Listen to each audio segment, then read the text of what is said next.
반갑습니다. 수원 ITV 특집 토크토크 윤미지입니다.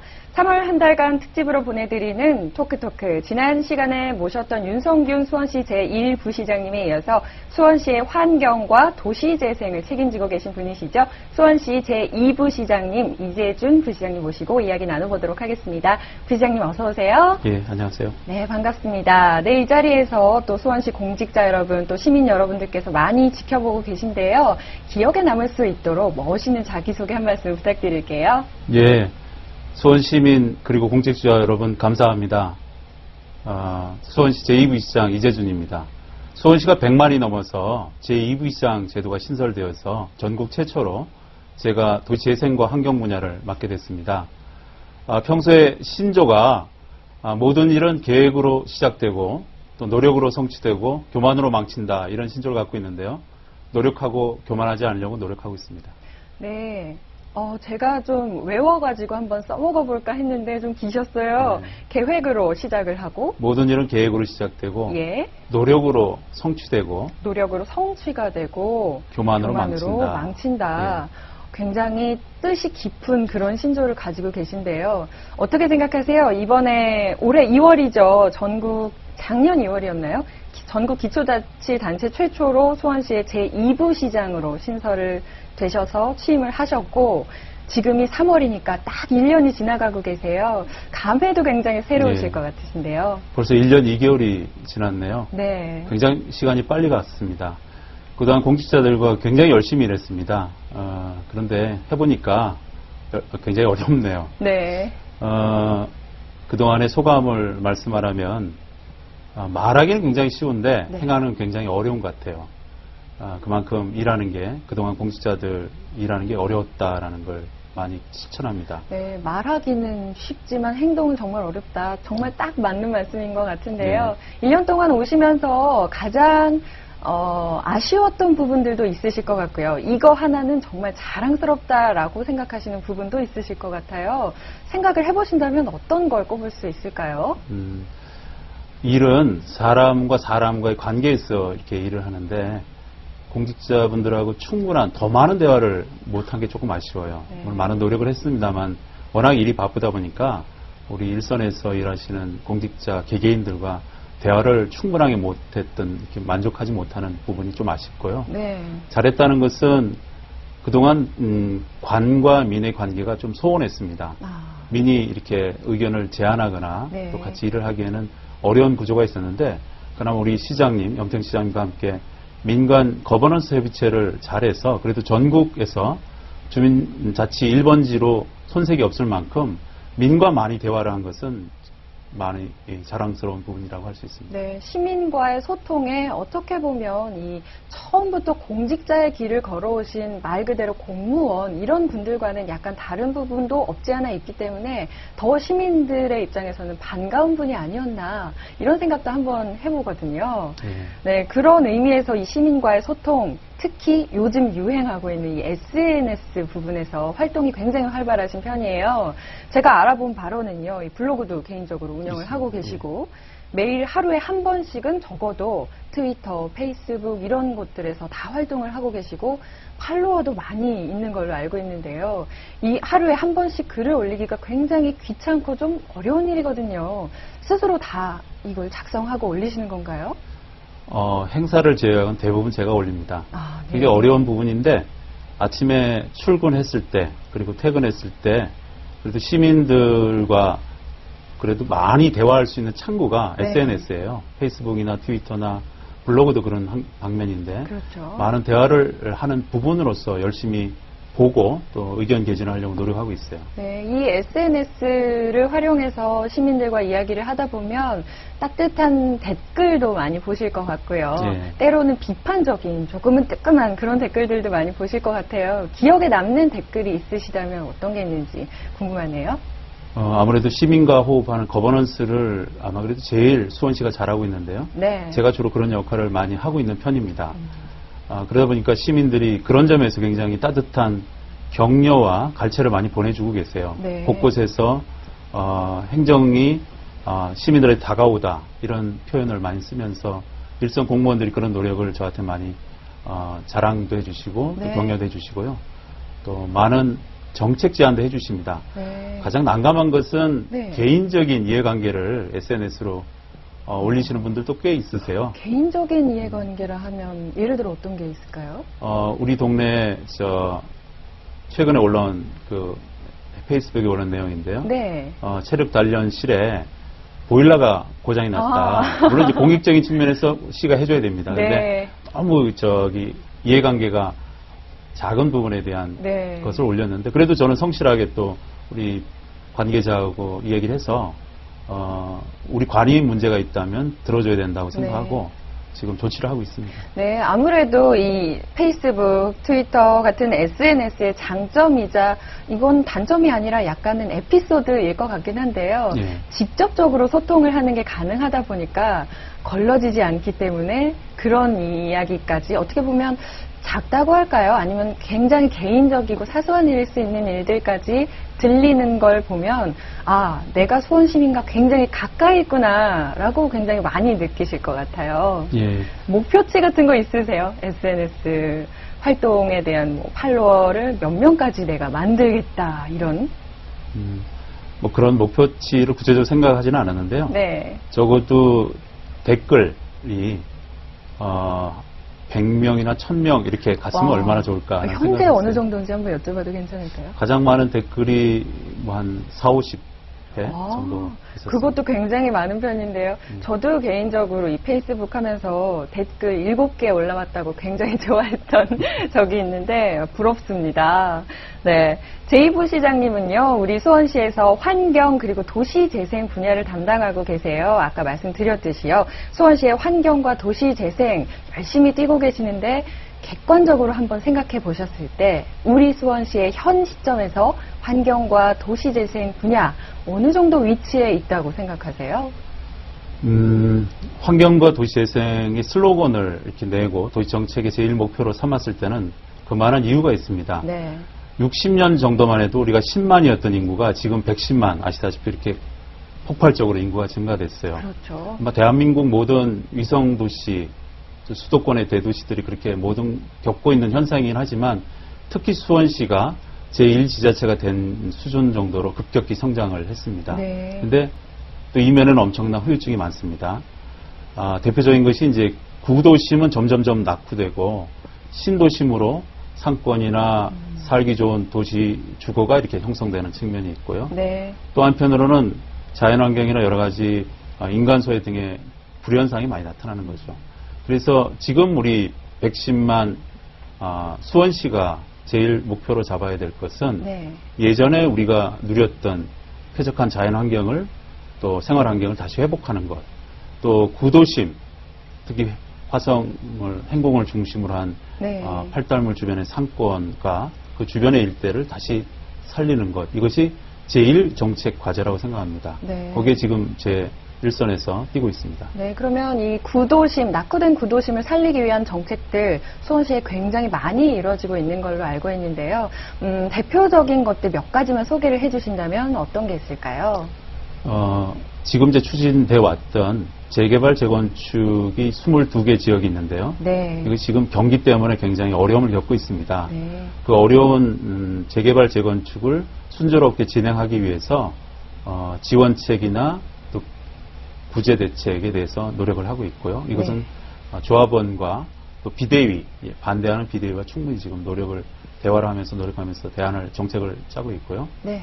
또 도시 재생을 이렇게 재개발, 재건축으로만 다 할 수 없기 때문에 한 방면에서는 주민 스스로 마을을 만드는 마을 만들기를 또 열심히 하고 있습니다. 마을 만들기요. 아무래도 대표적인 것 같은데요. 이 마을 만들기에 대한 이야기도 저희가 나중에 한꺼번에 함축적으로 한번 이야기를 집중 토크를 해보도록 하겠습니다. 이 밖에도 대표적으로 추진하고 계신 사업들, 워낙 수원시가 광범위하고 사업들이 추진되는 게 많겠지만 시민분들 이것만은 이 추진되는 상황은 꼭 아셔야 한다 할 만한 것들이 뭐가 있을까요? 이제 최근에 앞으로 힘을 모아서 하는 것 중에 하나가 110만의 우리 수원시 대표적으로 시민들을 130명을 구성해서 시민계획단을 구성했습니다. 네. 20년 뒤에 도시기본계획을 그 시민계획단 130명과 함께 짜자고 생각을 해서 정책적으로 추진하는 겁니다. 130명은 각계각층의 계층별로 성별로 다 균형을 이루게 구성을 했고요. 네. 이제 총선 이후 선거가 끝나면 체계적으로 여러 차례에 걸쳐서 시민들과 함께 20년 뒤에 수원시를 짤 계획입니다. 그리고 이제 환경 수도를 위해서, 쾌적한 환경 수도를 위해서 나름대로 여러 가지 정책을 피고 있지만 대표적으로는 네. 이번에 공모 사업을 냈습니다. 차 없는 도시 한 블럭을 정해서 승용차가 없이 대중교통과 보행, 자전거 이런 교통수단, 신교통수단으로만 활동할 수 있는 한 블럭 도시를 만들기 위해서 지금 공모 사업을 냈습니다. 시민 여러분 관심 있게 한번 지켜봐 주시고요. 우리 지역에 그런 공모 사업에 참여를 하겠다 의사가 있으면 저희가 충분히 설명도 드리고요. 또 평가를 해서 선정이 되면 도시 정비 기반 시설부터 신교통 수단까지 여러 가지 다양한 협의를 드리겠습니다. 그래서 내년도, 올해부터 내년도까지 차근차근 축제와 실험을 해서 내년도에는 유엔과 이클레이 양쪽이 수원과 더불어서 국제적인 행사로 같이 나가고자 합니다. 여러분 관심을 좀 가져주십시오. 네, 본격적으로 추진이 되고 있는 사업들, 시민도시계획단 사업들, 2030년, 2030 우리 도시계획에 참여하실 분들이죠. 네. 이분들이 이제 선정이 된 지 얼마 안 됐기 때문에 20년 뒤의 수원의 모습 정말 기대해 볼 만할 것 같고요. 또 예정된 차 없는 도시 프로젝트라고 할 수 있겠죠. 네. 이 부분도 시민의 입장으로서는 얼마나 불편하지 않게 또 환경을 생각하면서 우리를 위해서, 우리 시민을 위해서 노력을 하느냐 굉장히 주시하고 볼 만한 그런 내용이 아닐까 싶습니다. 공직자 여러분들도 보시면서 여기에 발맞춰서 우리도 좀 동참을 해서 도와야겠다라는 생각을 하실 수 있을 것 같다는 생각이 드네요. 예, 그러면은 이제 또 본격적으로 이슈에 대해서 집중적으로 이야기를 좀 나눠보고자 하는데요. 잠깐 귀뜸을 드렸던 마을 르네상스에 대한 이야기를 좀 해보고자 해요. 마을 르네상스, 마을 만들기, 이제는 수원 시민 110만 명 중에서 아무도 처음 들어본다 하시는 분들은 없으실 것 같아요, 제 생각에는. 네. 그런데 중요한 것, 많이 궁금해 하시는 점들이 기존에 그 동주민센터나 구청 또는 시청에서 했었던 여러 가지 주민자치 프로그램 이런 것들이 있었는데 현재 활동하는 마을 르네상스 사업들 어떤 차이점이 있느냐 이게 굉장히 궁금하신 분들이 많이 있으실 거예요. 어떻게 생각하시나요? 예. 마을 르네상스 운동 그러면 네. 우리 마을을 새롭게 태어나다 그런 운동을 하자는 취지입니다. 네. 주민의 손으로, 시민의 손으로 마을도 만들고 더 나아가서는 도시도 만들자라고 해서 기본적으로 이제 주민운동을 벌이는 것인데요. 예전에도 물론 주민자치 활동, 센터에서 그런 활동들이 쭉 있어 왔습니다. 그런데 주로 공동체를 회복하자는 뜻에서 네. 예를 들면 축제를 연다든지 네. 또 예를 들면 교육을 한다든지 강좌를 연다든지 그런 주로 공동체 중심의 활동을 많이 했는데요. 마을 르네상스 활동은 이런 공동체 운동, 기존의 그런 활동들을 포함해서 네. 구체적으로 시설까지 들어갑니다. 그러니까 마을의 시설들, 공간, 장소를 주민 스스로 바꾸는 거죠. 네. 바꿔나가는 그런 운동 차원이기 때문에 예전의 주민자치 활동을 포괄해서 좀 더 주민의 손으로 도시를 만들어 나가자는 물리적인 차원까지 넓혀졌다 이렇게 보시면 됩니다. 공동체, 즉 이 사람과 사람 사이의 관계 개선이 목적이었다면 지금은 그와 더불어서 어떤 일종의 가치 창출을 조금 더 할 수 있다는 그런 의미가 있을 것 같네요. 네. 이 중에서도 특별히 또 중점을 두고 추진하고 계신 분야가 있으시다면 어떤 걸 꼽을 수 있을까요? 현재는 이제 우리 마을 르네상스가 시작된 지 한 2년 차 됐습니다. 네. 지금은 공모사업 중심으로 정해진 틀, 공동체와 시설과 공간에 정해진 틀에 의해서 주민들 공모사업을 벌여서 그것을 시행하는 방식의 운동에 아직은 만족하고 있지만 네. 지금부터 준비하고 있는 것은 마을 만들기를 새로운 도시 재생의 새로운 모델로 생각하고 있습니다. 이것은 우리가 뉴타운이나 재개발 재건축의 대안으로서 네. 수원시에서 먼저 도시 재생의 새로운 방법을 찾아 나가자는 것입니다. 네. 현재는 시설과 공간 차원에서 조금 주민 자치 역량을 키우는데 몰입하고 있다면 역량이 키워진 마을은 도시 재생의 차원으로 순화시켜가고 발전시켜 가려고 그렇게 노력하고 있는데요. 네. 도시재생, 마을 르네상스로 한다. 그게 제일 중요한 부분이라고 할 수 있습니다. 그렇다면 이 도시 재생과 마을 만들기 뭐 포함되는 개념이긴 하지만요. 성공적으로 진행이 된 혹은 진행 중인 그런 사례가 있으시다면 어떤 사례를 꼽을 수 있을까요? 우리 수원시에 좋은 사례들이 많습니다. 전국에도 뭐 시민단체 활동을 해서 좋은 사례들이 많지만 우리 수원에 오시면 사례들이 더 좋은 사례들이 많은데요. 대표적인 두 가지를 말씀을 드릴게요. 네. 시장 상인들이 노력을 해서 여러 가지 다양한 프로그램을 만들어서 매출액을 급증장시키고 쾌적한 시장 환경으로 만든 묵골 시장이 있습니다. 묵골 시장. 전국적인 네. 시장 활성화 프로젝트죠. 아마 그 당시 같이 참여했던 10군데 시장 중에서 제일 활성화된 우리 묵골 시장이 있고요. 네. 또 최근에 이제 열심히 활동을 하고 있는 행공길 개선 마을 르네상스가 있습니다. 네. 우리 화성 행공 주변에 옛 행공길, 번성하던 행공길을 다시 현대적인 모습으로 바꾸자고 하는 모습인데요. 주민들이 아주 일치 단결해서 벌써 한 4, 5년 됐습니다. 오랫동안 그런 노력이 누적돼서 얼마 전에 행공길 축제가 열릴 만큼 이제 아주 굉장히 발전했습니다. 아마 조만간 서울 인사동을 능가하는 그런 멋진 수원 행공길이 탄생하지 않을까 생각됩니다. 네, 그렇습니다. 이 목골시장 같은 경우는요, 저도 이 목골시장 안에 라디오를 그 상인 여러분들께서 직접 진행하신다는 이야기도 들은 적이 있고요. 저희 수원 지역의 방송, 신문, 언론사뿐만 아니라 그 외의 지역에서도 목골시장의 경우는 굉장히 벤치마킹을 할 정도로 많이 알려져 있는 그런 사례로 알고 있어요. 또 행군길 같은 경우도 얼마 전에 열렸을 때 저도 한번 참석을 해본 적이 있는데 시민 여러분들 뿐만 아니라 지금 이 방송 보고 계시는 수원이 아닌 다른 지역에 거주하시는 분들이라면 한 번쯤 꼭 추천을 해드리고 싶은 관광 코스로 참 자리매김을 하지 않았나, 이미 하지 않았나 그런 생각을 한번 해봤습니다.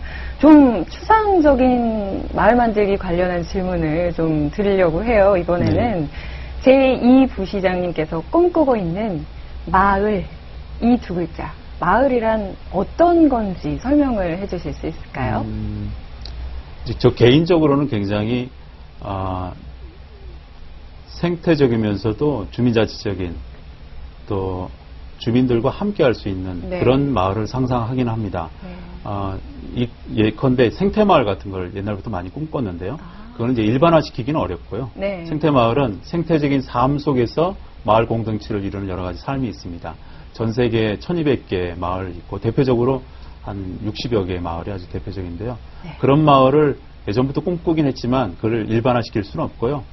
지금 환경수도 또 조재생, 마을 만들기 이렇게 중심에 논점을 두고 꿈꾸는 마을은 적어도 우리가 예전부터 살아왔던 공동체를 그러니까 이웃과 친교하면서 살아가는 마을 또 주민이 스스로 공유 공간, 공공공간을 가꾸고 만들어가는 그런 마을을 꿈꿉니다. 네, 주민들이 직접 만들어가는 그런 마을이라고 하시면 지금 이미 그 꿈이 좀 시작이 돼서 탄탄하게 밟아나가는 중이다라고 할 수가 있겠네요. 네. 그렇습니다. 이 마을 만들기 한 가지 주제로만 이야기를 했는데도요, 이 마을 만들기에 대한 또 수원시에 대한 이 깊은 애정 같은 것이 이미 느껴지고 있는 것 같아요. 이 열정을 잠시만 쉬어가기 위해서 저희가 번외 코너를 하나 준비를 해봤거든요. 이름하여 OX 토크 시간입니다. 자, 먼저 제가 준비한 게 있어요. EOX 판입니다. 이걸 부시장님께서 받아주시고요. 네. 제가 지금부터 4가지 질문을 드리도록 하겠습니다. 이 4가지 질문을 하나씩 질문을 드릴 때마다 제가 하나, 둘, 셋 하고 3초를 셀 거예요. 이때 셋과 동시에 길게 생각하지 마시고 또 깊이 생각하지 마시고 바로 판을 들어주시면 되겠습니다. 알겠습니다. 처음이시니까 한번 연습을 좀 해봤으면 좋겠어요. 네. 먼저 제가 예비 질문 하나 드리도록 하겠습니다. 네. 첫 번째 질문. 예비죠. 앞에 있는 토크 진행자는 미인일까요? OX로 대답해 주세요. 하나, 둘, 셋. 네. 아주 솔직하십니다. 네. 네. 예비 질문이신데 너무 솔직하게 대답을 잘 해주셨으니까요. 네, 농담이고요. 이 나머지 4가지 질문도 약간은 솔직함과 또 혹은 약간 당혹스러움이 느껴지실 수도 있을 것 같아요. 예. 개의치 마시고 가차없이 대답을 바로 해주시면 되겠습니다. 첫 번째 질문 먼저 들어갈게요. 첫 번째 질문입니다. 교수와 공직자 중에 선택하라면 나는 교수 생활을 택하겠다. 하나, 둘, 셋. 5가 나왔습니다. 네. 여기에 대한 이야기들은 이제 4개의 질문이 다 끝난 다음에 또 해봐야겠죠? 네, 5가 나왔고요. 두 번째 질문입니다. 솔직히 현 시장님과 정책적인 부분에서 의견이 불일치가 될 때도 가끔 있다. 하나, 둘, 셋. 어려운 예. 질문이네요. 예. 굉장히 좀 난감한 질문이죠. 예. 이것들 이야기 한번 추후에 나눠보도록 하겠습니다. 세 번째 질문이에요. 이게 더 난감할 수도 있을 것 같아요. 질문입니다. 나는 꽤 괜찮은 남편이다. 하나, 둘, 셋. 자신 있습니다. 네. 여기서는 약간 고개 갸우뚱하셨어요. 네. 마지막 네 번째 질문입니다. 환경을 담당하고 계시잖아요. 수원시의 환경 문제, 솔직히 나 아니면 해결하기 어렵다. 하나, 둘, 셋. 네. 네, 4가지 질문에 지금 웃음이 좀 끊이지 않으면서 얼굴이 살짝 붉어지셨습니다. 네. 이제 또 이야기를 해봐야 될 것 같아요. 첫 번째 질문이 교수와 공직자 중에서 나는 교수 생활을 택하라면 교수 생활을 택하겠다라고 질문에 대답을 해주셨어요. 현재 또 교수님도 하고 계시는 거잖아요. 네, 지금 휴직했죠. 네, 휴직을 한 상태시고 이제 이 2가지 중에서 선택하라고 제가 질문을 준비하면서도 이거 참 난감하실 것 같다라는 생각이 들었는데 그래도 의외로 기다리지 않고 바로 오를 들어주셨는데 이유가 있으신가요? 만약에 행정일을 전에 경험을 했었다면 네. 선택을 안 했을지도 몰라요. 이렇게 경험을 힘들지, 해보니 이렇게 힘들고 어려울 수 있는지는 몰랐었어요. 네. 근데 뭐 그렇다고 지금 그 어렵기 때문에 못하겠다는 건 아니고요. 열심히 도전을 할 생각은 있는데 네. 뭐 아이들을 학생들을 가리키고 교육하고 연구하는 것이 더 재밌을 수도 있다. 지금 요즘 그런 거 고민해 봅니다. 그렇지만 연구하고 교육하는 것은 제가 직접 도시계획이나 환경을 실천하지 못하는 측면에 있는가 반면에 이 행정은 직접 실현할 수 있는 좋은 모델이 되기 때문에 지금도 만족하고는 있습니다만 그래도 둘 중에 하나를 선택하라면 교수가 훨씬 더 편할 수는 있겠다는 생각이 들어요. 그러고 보니 이야기를 들으니까 그런 생각이 드네요. 아무래도 이 실천을 한다는 거, 또 행정을 직접 집행하다 보면 문제도 발생하고 그런 것들을 이제 아무래도 부시장님의 입장이시니까 수습을 해야 하거나 좀 책임을 져야 하거나 이런 부분들이 생기기 때문이 아닐까. 특히 민원이 많이 저한테 올 때, 네. 민원분들이 오실 때 참 네. 어려움이 많아요. 그런 부분에서 사실은 교수님이시면 이제 학생들과 대화를 나눠서 푼다든지 뭐 다른 뭐 학점으로 무슨 방법을 택하신다든지 특히 이런 젊은 게 친구들하고 있을 것 호흡할 같네요. 수 있으니까. 그것도 한 가지 장점이 네. 될 수 있겠네요. 그렇습니다. 그래도 후회는 하시지 않는다는 거, 네. 그건 확실한 것 같고요. 두 번째 질문이었어요. 시장님, 현 시장 염태영 시장님이시죠. 의견이 정책적인 부분에서 살짝 불일치될 때가 없지 않다, 있다라고 말씀을 해주셨는데 어떤 경우가 있을지 그건 또 궁금해지는데요. 저는 뭐 시장님을 존경하고 지금까지 잘 옆에서 많은 도움도 드리고 도움을 많이 받았습니다. 네. 그래서 정책적 일치가 거의 비슷해요.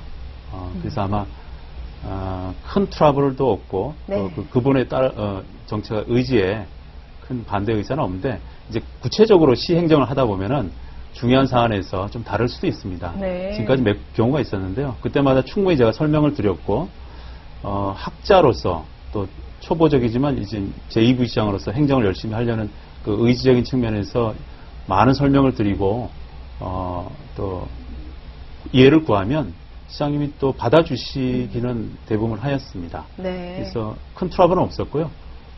지금까지는 순조롭게 호흡이 잘 맞는다고 생각합니다. 네, 그런 문제라고 할 수 있을지 잘 모르겠어요. 그런데 의견이 불일치가 생길 경우에 나만의 시장님을 설득하는 방법이 있으시다면 어떤 게 있을까요?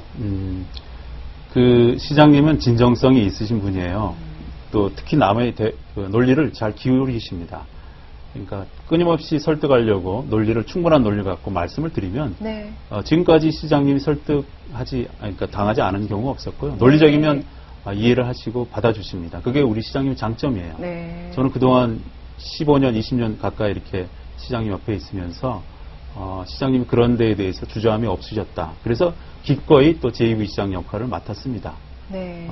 시장님이 바르게 가시도록 시민의 입장에서 그 역할을 드려야 되겠다라는 것도 제 몫이라고 생각했습니다. 네, 그렇습니다.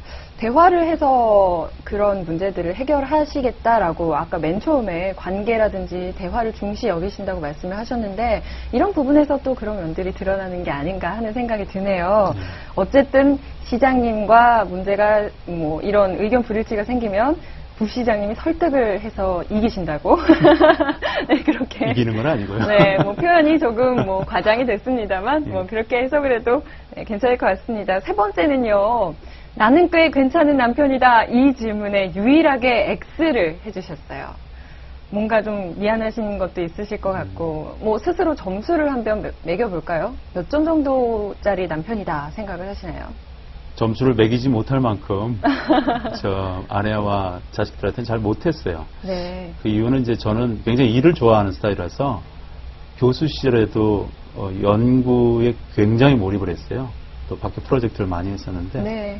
그러다 보니까 이제 가족과 함께 할 수 있는 시간이 그렇게 많지는 않았는데 또 따지고 보면 다른 분들보다는 그래도 열심히 가족과 함께 한 축에 들지만 전반적으로 보면은 점수가 아주 높은 저 남편이자 부모는 아닌 것 같아요. 네. 지금도 많은 노력을 하고 있지만 여전히 예전보다 더 바빠졌기 때문에 이해를 구해야 될 형편입니다. 네, 그렇습니다.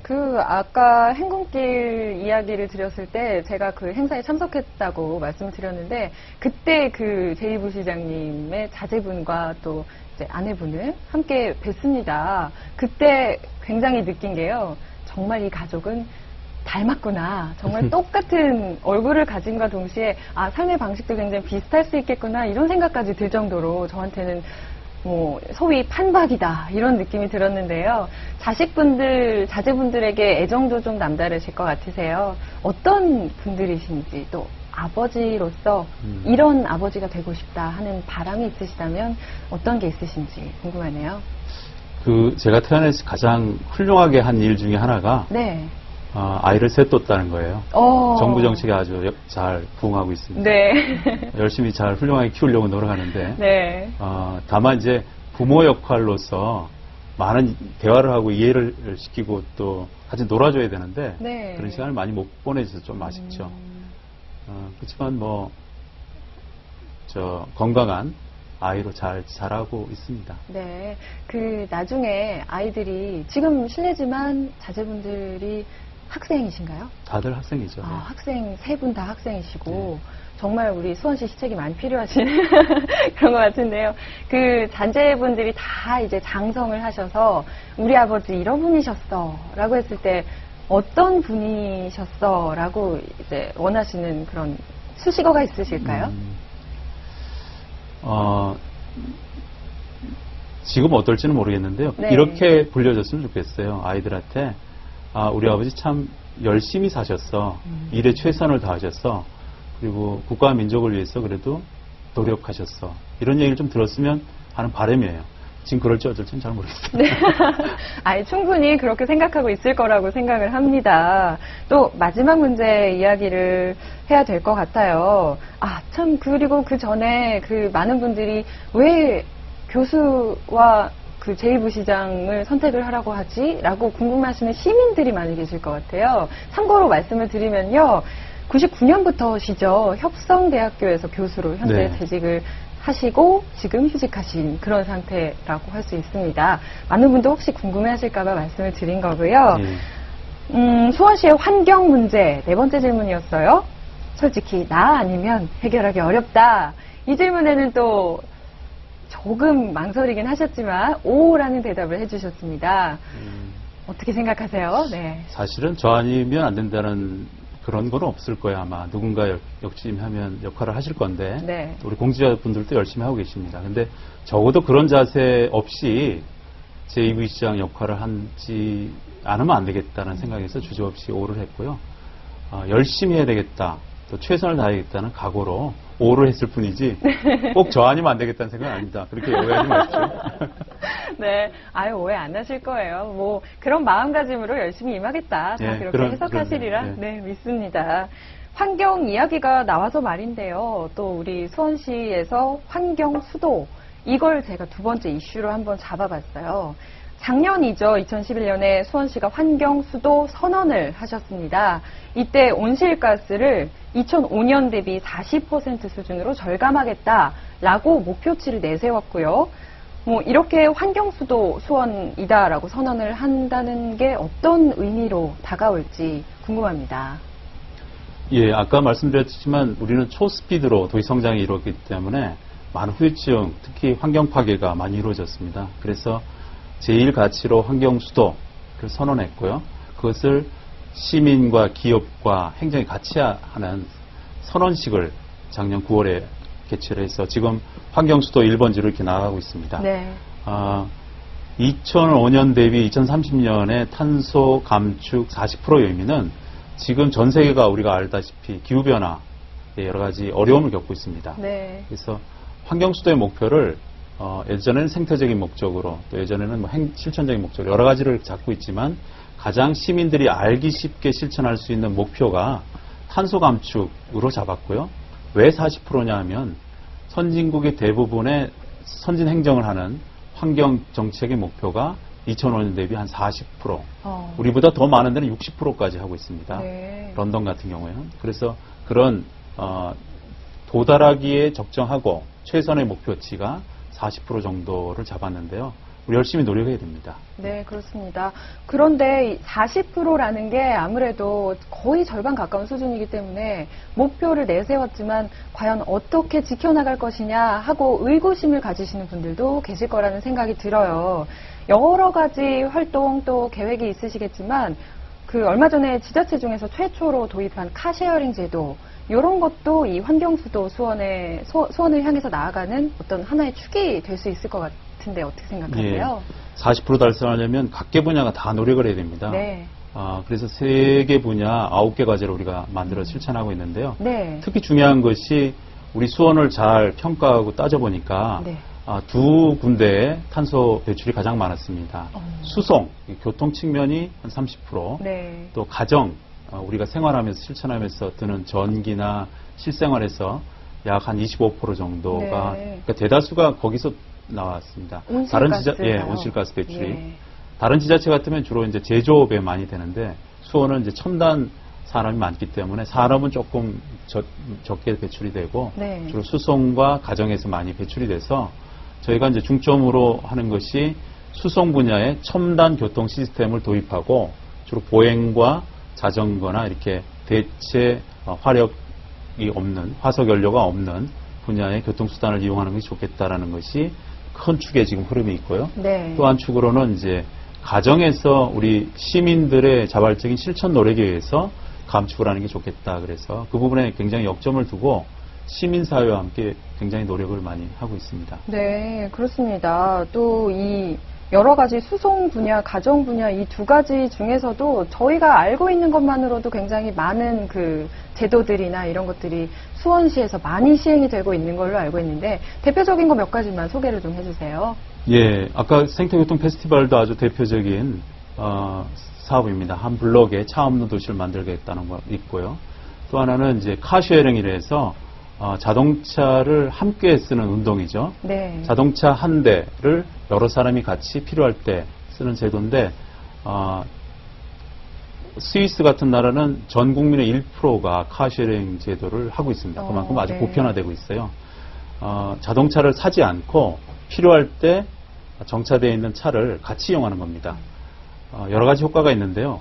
차도 줄일 수 있고 차를 사지 않을 수도 있어요. 그리고 교통 혼잡도 줄일 수가 있고요. 네. 또 같이 이용함으로써 탄소 배출도 굉장히 절약할 수 있습니다. 네. 저희가 계산을 해보니까 차 한 대당 지금 소나무 한 7,000그루 연간 식수하는 효과가 있어요. 7,000그루요? 네. 그런데 지금 그 한 대가 아니고 저희가 18대를 네. 지금 운행 중이고 연말까지는 35대까지 확대해서 운영 중일 예정입니다. 네. 우리 수원 곳곳에 30곳 정도의 주차장을 만들어가지고 시민들이 편리하게 사용할 수 있도록 언제든지 회원제가 되면 이용할 수 있습니다. 홈페이지에 지금 가보시면 회원으로 등록하실 수 있습니다. 만 21세 이상이면 언제든지 할 수 있습니다. 네. 저도 이제 집에 돌아가서 가입을 하도록 하겠습니다. 그런데요, 이 카쉐어링 제도가 아무래도 전국 지자체 중에서 최초로 도입이 되다 보니까 이 많은 부분에서 처음 도입되는 거에 대한 어떤 부작용이라든지 반갑이라든지 이런 게 생길 수가 있을 것 같아요. 대표적인 것들이 이 택시 회사에서 생기는 그런 이야기들이 아닐까 싶은데요. 아무래도 우리 업무에 좀 지장을 주는 거 아니냐, 내 밥줄에, 내가 생길 소득에 조금 방해가 되는 것이 아니냐라고 우려하시는 분들이 많이 계시거든요. 택시 운행하시는 분들 중에서. 여기에 대해서는 어떻게 택시 운송분들에게 한 말씀 해주실 수 있을까요? 예, 그런 오해를 하실 수도 있을 거예요. 일변 보면은요. 타던 택시가 그쪽으로 수요가 돌아가지 않겠냐는 그런 우려를 하실 건데 절대 그렇게 걱정하지 마십시오. 이 카쉐어링 제도는 불과 지금 35대, 지금 18대고요. 올해 연말까지 35대만 회원제로 운영하고요. 또 일정 구간만 할 겁니다. 그러니까 우리 전역에 있는 택시 협회에서 우려할 바는 아니고요. 택시 협회가 걱정할 만큼 또 저희 시정책이 택시 교통 정책을 따라가고 있습니다. 지금 과잉으로 되어 있는 택시 수요를 일부 저희가 수요를 조절을 하고 택시협회한테 도움을 드리는 정책을 따로 만들고 있고요. 이 회원제 카쉐어링은 차를 안 사는 억제, 교통을 혼잡하지 않는 억제, 또 이산화탄소를 감축하는 억제 등의 여러 가지 효과가 있어서 여러분들의 0.01% 정도의 교통 수요가 좀 조달되는 것밖에 없습니다. 그러니까 네. 너무 걱정 안 하셔도 되고요. 다른 또 정책으로 도와드릴 겁니다. 네, 그렇습니다. 문제가 없다고 합니다. 혹시 지금 이 방송 시청하고 계시는 택시 기사님들 혹시 계시다면 오해 푸시고 우리 수원시에 좋은 택시 장려 정책도 많이 있잖아요. 네. 얼마 전에 들었는데 쌍우물 쉼터라고 해서 택시 기사님들 쉼터도 개소했다고 들었고요. 회관도 건립했죠. 회관도 건립했고요. 그런 좋은 정책들 많이 지켜봐 주시고 또 따끔한 이야기 하실 일 있으시면 우리 이재준 부시장님의 트위터로 직접 해주셔도 괜찮을 것 같네요. 자, 수원시는요, 얼마 전에 이 환경과 관련해서 다양한 국제 행사들도 많이 했다고 알고 있는데요. 올해는 아시아 태평양 청소년 물포럼도 열릴 예정이고요. 또 내년에는 말씀하셨던 생태교통 페스티벌도 열릴 예정이에요. 어떤 행사들인지 간략하게 소개를 좀 부탁드릴게요. 청소년 아시아 물포럼은 작년에는 이제 국내 행사로 개최했는데요. 굉장히 반응이 좋았어요. 네. 일본도 참여를 했군요. 그러니까 한일 청소년 포럼으로 했습니다. 네. 자라난 청소년들이 우리 환경, 특히 물 환경에 관심을 가지면 우리 도시 환경 전체에 관심을 가지게 됩니다. 수원은 4대 하천이 있어서 물에 관심을 가지면 도시 환경 전체를 관심을 가질 수밖에 없습니다. 네. 그 행사가 이제 발전해서 우리는 아태로 가고요. 근데 다음번에는 더 크게 열어서 자라나는 청소년들이 환경의식을 가질 수 있도록 그렇게 최선의 노력을 하는 국제 행사고요. 네. 또 한 축의 생태교통 페스티벌은 말씀드렸다시피 가능하면 차 없는 도시, 또 우리가 미래지향적인 30년, 40년 뒤에 도시가 아마 차 없는 도시로 가지 않을까 싶습니다. 지금같이 유류가 증가되고 행동 양식이 바뀌고 철학이 바뀌고 기후 변화가 계속 심해지면 아마 차 없는 도시가 자연스럽게 이루어질 건데 저희 수원이 제1회 이클레이 국제기구와 또 UN 헤비터트 국제기구 수원시 이렇게 3개 기구가 모여서 국제적인 행사로 올해 예비 행사를 며칠 하고요. 내년도 본행사로 5월 달에 한 4주간 전후로 5주간 정도가 차 없는 도시로 됩니다.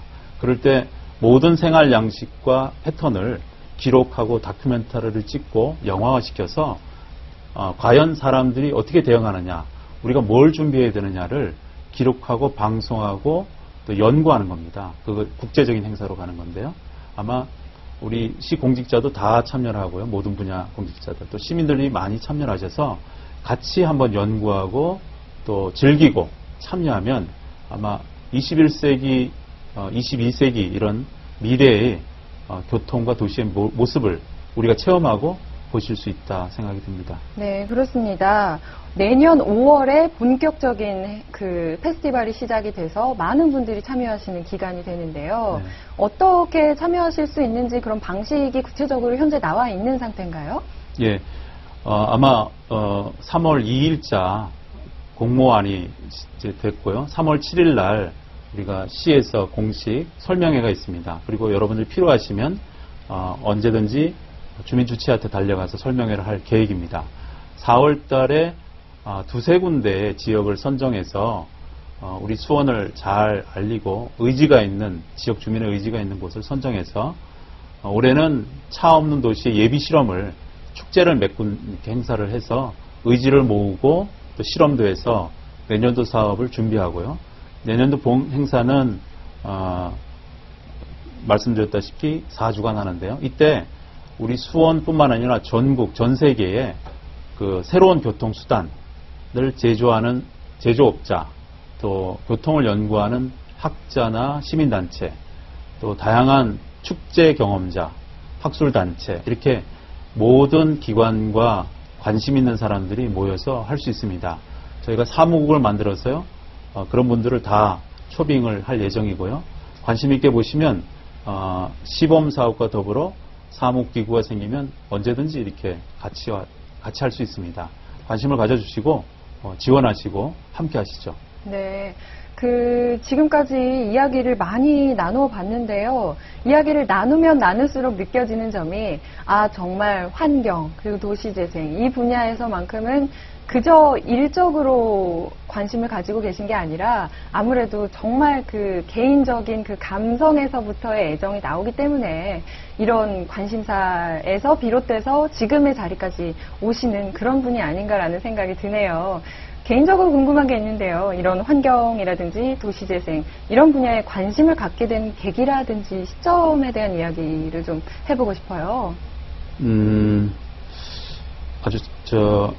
시작은 우습게 시작을 했어요. 네. 제가 대학원을 다녔는데요. 서울대 대학원, 환경대학원을 다녔는데, 네. 환경대학원이라고 다 환경을 추구하지는 않습니다. 그래요? 네. 근데 동아리에 이제 들어가게 됐는데, 네. 온누리와 무리라는 그 생태지향적인 동아리가 있었어요. 네. 근데 그 동아리에 들어간 이유는 순수하게 술을 많이 먹을 수 있다, 공짜로. 선배들이 술을 많이 사주기 때문에. 네. 그 목적으로 들어갔는데, 네, 예. 그때까지는 관심이 그렇게 깊지는 않으셨군요. 그렇지. 예. 근데 그 모임에 들어가니까 술도 좋아하는 선배들이었지만, 진짜, 생태적인 삶과 또 생활, 그 다음 도시, 국토, 이것을 고민하는 선배들을 만나서 네. 치열하게 토론하고 술을 먹고 논했던 기억이 납니다. 지금 그분들은 다 지금 저와 같이 여러 분야에서 네. 활발하게 생태적인 삶을 실천하고 있습니다. 한마디로 이 옛말에 친구 따라 강남 간다는 말이 있는데 선배 따라서 환경에 빠지다. 네. 이렇게 표현을 해도 과언이 아니겠네요. 친구 학창시절 이야기를 잠깐 해서 그런데 혹시 학창시절에 별명이 있으셨다면 혹은 지금 별명이 있다고 생각하시는지. 지금은 궁금하네요. 제가 잘 모르겠고요. 네. 별명을 들을 만큼 여유롭게 살지를 못해서 너무 바쁘게 네. 사니까요. 학교 다닐 때는 콧불소라는 별명이 있었어요. 콧불소요? 네. 그 일을 정해놓고 추진하는 것이 너무 강하다. 들이받는다. 꼼꼼하게 하면서도 들이박는다? 표현이 좀 그래. 하여튼 저돌적이다. 추진력이 강하다. 추진력이 강하다. 예. 저돌적이다라는 별명은 좀 있었습니다. 네, 그렇습니다. 제가 이 질문을 왜 드렸냐면요. 이 토크쇼를 준비하면서 이재준 제2부시장님의 어떤 캐릭터 같은 것이 궁금해져서 그 직원분들에게 여쭤봤습니다. 가까이 근처에 계시는 분이세요. 물론 익명으로 밝히지는 못하고요. 네. 겁나는데요? 아닙니다. 그 별명이 뭐라고 생각하시냐고 혹은 직원들끼리 부르는 별명이 있느냐라고 여쭤봤는데 없다라는 대답이 나왔어요. 보통은 이제 조금 안 좋은 이미지가 있으신 분 혹은 좋은 이미지가 있으신 인기가 분. 없는 게 아닌가요? 그렇다기보다는 뭔가 말씀하신 대로 너무 바쁘게 일하시는 모습을 많은 분들에게 그 모습만 보여주신 것이 아닌가라는 생각도 사실은 들거든요. 그래서 이 자리에서 더불어서 우리 공직자 여러분들 그리고 시민 여러분들에게 나 이런 별명으로 불리고 싶다. 라는 별명 있으시면 하나 정해주세요. 아, 어려운 질문이네. 근데 그 학창 시절에 코뿔소는 제가 동물도 좋아하고 네. 또 처음에는 좀 거부감이 있었지만 또 코뿔소의 특징을 보니까 좋더라고요. 우리 시장님은 수원 청개구리세요. 네, 별명이자 그렇죠. 또 자기가 좋아하는 동물이 저는 현재는 코뿔소로 정해줬으면 좋겠습니다. 코뿔소. 네. 네, 저돌적으로 우리 수원시의 환경과 도시재생을 위해서 저돌적으로 추진력 있게 앞서 나아가는 우리 이재준 수원시 제2부시장님. 이제부터 많은 분들, 이제 보시는 분들은 코뿔소 부시장님이라고 한 말씀 하셔도 괜찮죠? 예. 예, 이해해 주신다고 합니다. 이제 이렇게 이야기를 나눠봤는데요. 유난히도 이재준 부시장님과 이야기를 나눠보는 게 시간이 좀 빨리 가는 것이 아닌가 하는 생각이 들 정도로 좀 재미있게 정책에 대한 이야기를 나눠봤어요. 어떠셨는지 궁금하네요. 우리 베테랑 윤 아나운서가 하니까 재밌었습니다. 미인이라고 불러주신 거 잊지 않겠습니다. 네. 농담이고요. 예. 네, 시에 들어와서 이제 정착이 어느 정도 됐어요. 열심히 지금 일하고 있는데요. 다만 이제 공직자분들에게 좀 미안한 감은 있어요. 저는 일을 하려고 들어왔기 때문에 아마 퇴근하는 게 많고 또 질책하는 것도 간혹 있습니다. 그럴 분들이 뵐 때마다 저도 사실은 가슴이 아프고 힘듭니다. 그렇지만 공직자분들도 또 시민들도 우리 다 같이 수원 시민이기 때문에 수원을 지금보다 한 단계 더 업그레이드 시킬 수 있을 것 같습니다. 지금까지는 시민들과 공직자들에 의해서 지금까지 왔습니다. 근데 앞으로는 지금 상태 수준이 아니라 국제적인 도시 경쟁력을 갖춰서 경쟁을 해야 됩니다. 그러려면 지금 한 단계 더 업그레이드 해야 되는데요. 저는 이제 공직자로 임하면서 이런 철학을 가졌습니다. 수원을 잘 바꾸면 대한민국을 바꿀 수 있다. 공직자분들 또 시민 여러분들 같이 함께 하시죠. 그러면 잘 될 것 같습니다. 네, 그렇습니다. 제가 마지막으로 이 수원시 공직자 그리고 시민 여러분들에게 한 말씀 부탁드린다고 질문을 준비했는데 이미 해주신 것 같아요. 이 자리에 빌어서 더 하고 싶었는데 이건 조금 아쉽다. 혹은 이 얘기는 꼭 이 자리에서 하고 넘어가야겠다 하시는 부분 또 아쉬웠던 부분이 있으시면 한 말씀 부탁드리겠습니다. 네. 사실 저는 부드러운 사람입니다. 인상도 부드러우십니다. 그런데 예. 본의 아니게 시민들하고는 충분히 대화를 나누지만 공직자들하고 충분히 대화를 못 나눠서 항상 죄송합니다. 항상 옆에 다가가고 모시고 싶은데 그러질 못했다면 저한테 다가오십시오. 그럼 제가 같이 논하고 또 함께 미래를 설계하겠습니다. 열심히 하겠습니다. 그리고 격려해 주시고 또 질책해 주시고 도와주십시오. 네, 좋은 말씀 감사드리고요. 저희는 이제 마무리를 지어야 할 것 같습니다. 네. 이재준 수원시 제2부시장님과 함께 대화를 나눠봤는데 여러분은 어떻게 보셨는지 궁금합니다. 앞으로 코뿔소 수원시 제2부시장의 수원시를 업그레이드 시켜나가는 모습 함께 지켜보셔도 괜찮을 것 같네요. 저는 다음 이 시간에 다시 인사를 드리도록 하겠습니다. 가감없는 대화의 장 수원RTV 토크토크 여기서 마치겠습니다. 함께해 주신 여러분 고맙습니다.